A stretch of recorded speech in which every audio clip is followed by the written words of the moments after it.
Hey guys, welcome back to Toolbox Tech, or Toolbox Talk. My name's Jeremy. If this is your first time, please subscribe, like, comment, share on Facebook, Instagram, and YouTube. We're going to be talking about the new release on the Bronco. So obviously we're doing a new segment called Toolbox Talk, so we'll be talking about our toolbox, but that's our Bronco there. It's an 86 garage. But so we got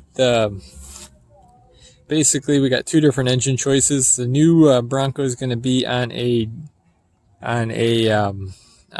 Ford Ranger frame, so it's going to be a little bit smaller than this. I don't know if you'll be able to get a good shot here. There we go.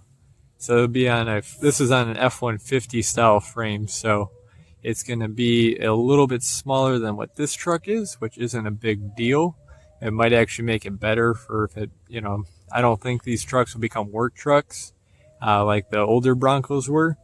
But basically, you have a choice between a 2.3 EcoBoost 4-cylinder turbo motor, which actually has better horsepower than the Jeep Wrangler, which it's coming after. The Jeep Wrangler has I believe it's a 2.4 turbo and a 3.6 Pentastar. The other option for these new Broncos will be a 2.7 EcoBoost V6 turbo. So what they're doing is they're going after the horsepower and the torque. They're about I forgot what the numbers were, but I know on the 4-cylinder it's about 230 and about 300 pound-feet of torque, and then the V6 is about 300 horsepower and about 400 pound-feet of torque. So they're going after those torque and horsepower numbers, which will be good. So there's going to be, for the Gen 6, there's going to be 6 different trim levels. There's going to be a base level, which starts at $29,995. It comes standard with 4-wheel drive, 2-speed TKs, either 2.3 or 2.7 V6, 7-speed manual, which is a nice option. And the reason it's a 7-speed instead of a 6 is because we're actually putting a crawl gear in there. And it's actually going to be in front of the reverse, if I remember right. So it's going to actually help it where you don't use it on the street, but you end up using it on the trail. So that'll be a good change. Then there's going to be 8-inch touchscreen radio standard, which I believe the Jeep has a 5-speed or a 5-inch screen standard. So it'll be a bigger screen standard. Let's see here. Then there goes up to the Big Bend, which is a 34,480. It's just a little bit nicer of a trim.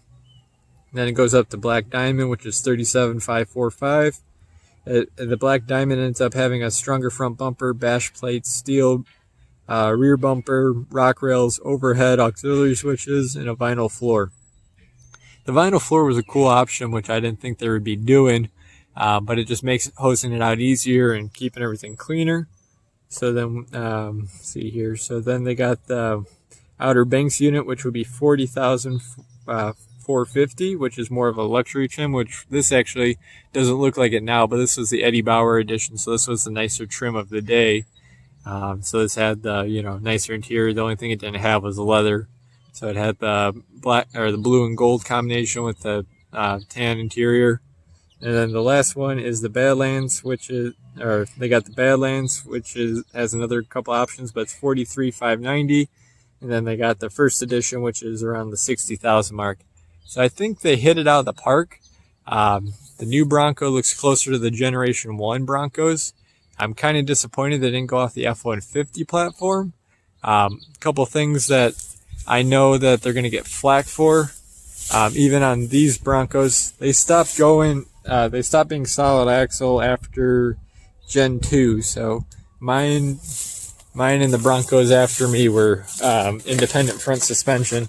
This one's a little bit different because if we go down here, this is what Ford calls their twin traction beam setup. Let me see if I can get you down there a little bit better. So basically you have so that axle's separate, or that differential separate. It's a Dana 44, and then it flexes.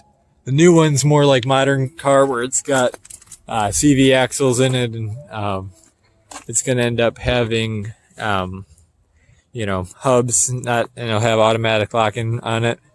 So I think they did a good job with it. I think it'll be an interesting look. this is what they mean by a bullnose style. So this was actually based off, well, this is off an F-150 platform, but they use the van front end on them.